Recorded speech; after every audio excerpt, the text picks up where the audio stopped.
Nandamita Guruma, Guruji, respected Mutai Masiba, Honorable Bapuji, and my dear friends.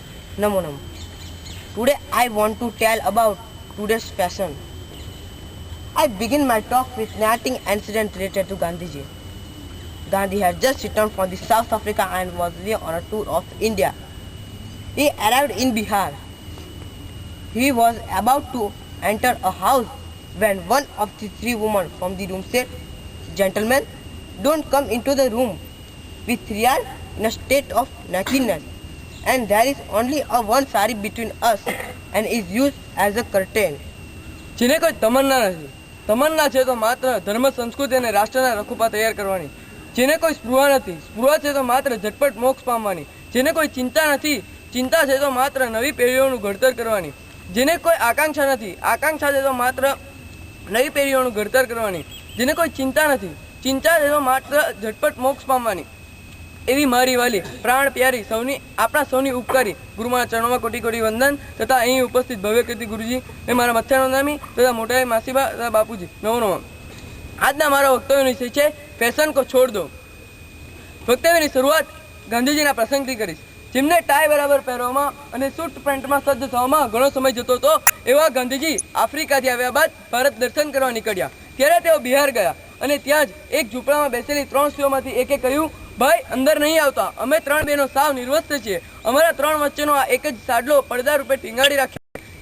એ જ અમારી લાત છે." Gandhiji was shocked and took vow there and then to give up Western attire. He wore brown clothes to cover his body. He realized that the whites had robbed this country, and that was the cause of extreme poverty of the people.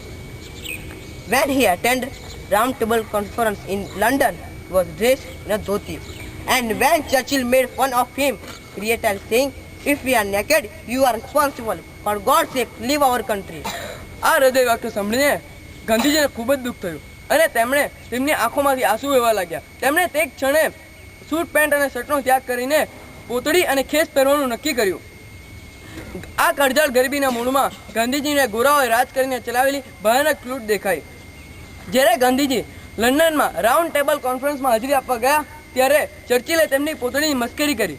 ત્યારે ગાંધીજીએ તેમને આગ ઝરતી વાણીમાં કહી દીધું હતું, "મારી આ નગ્ન હાલત કરનારા તમે ગોરાઓ છો. માટે જ હું અહીં કહેવા આવ્યો છું કે તમે અમારા દેશમાંથી ચાલ્યા જાઓ. Quit India." After independence, poor have become poor and the rich rich.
કાળઝાળ ગરીબી દેખાઈ રહી છે તો બીજી તરફ નરીઓ ભોગ વિલાસ દેખાઈ રહ્યો છે. શ્રીમંત યુવાનો અને યુવતીઓ આજે પોતાના કાળા માથાથી લઈને પગના તળિયે સુધી માત્ર મેકઅપ કરવા પાછળ પૈસાનો ધુમાડો કરી રહ્યા છે.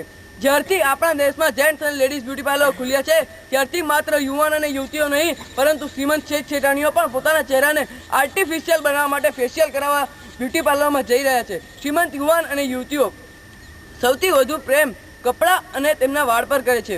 એનાથી એક સ્ટેપ આગળ જઈને કહું તો તેઓ પોતાની શરીરની ચામડી ઉપર લિપસ્ટિક અને ક્રીમ આદિ લગાડવા પ્રેમ કરતા હોય ત્યારે મને તેમને કહેવાનું મન થાય છે કે તારી સુરત બદલાઈ જશે, કંચન કાયા કરમાઈ જશે, જીવનનું હિરણાઈ જશે. આ રૂપ રંગ બદલતી આ દુનિયામાં તું એવી ઠોકર ખાઈશ કે આરતી સામે જોઈશ તો આરતી પણ શરમાઈ જશે. Is it not then criminal to waste money on beauty aids and on useless products? Remember the great Sanskrit poet Magh and his wife who donate their wealth for the poor. They were the messiah for them. If the poor revolt, where shall we be? Truth is that Fashion is no key to being famous. Bapu's like simplicity.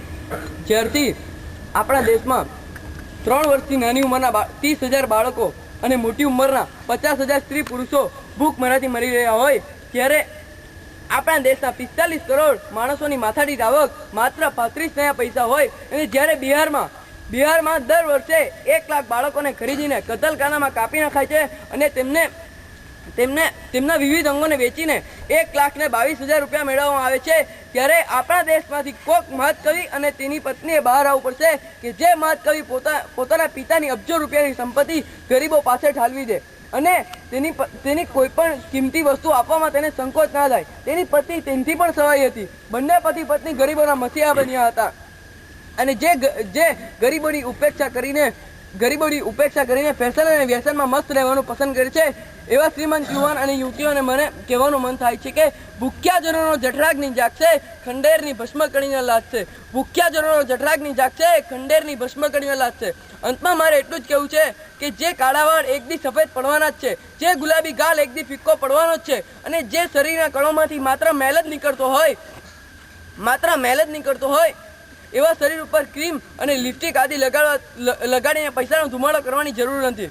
એક વાત ખાસ ધ્યાનમાં રાખવા જેવી છે, fashion કરનારો કદી famous બની શકતો નથી.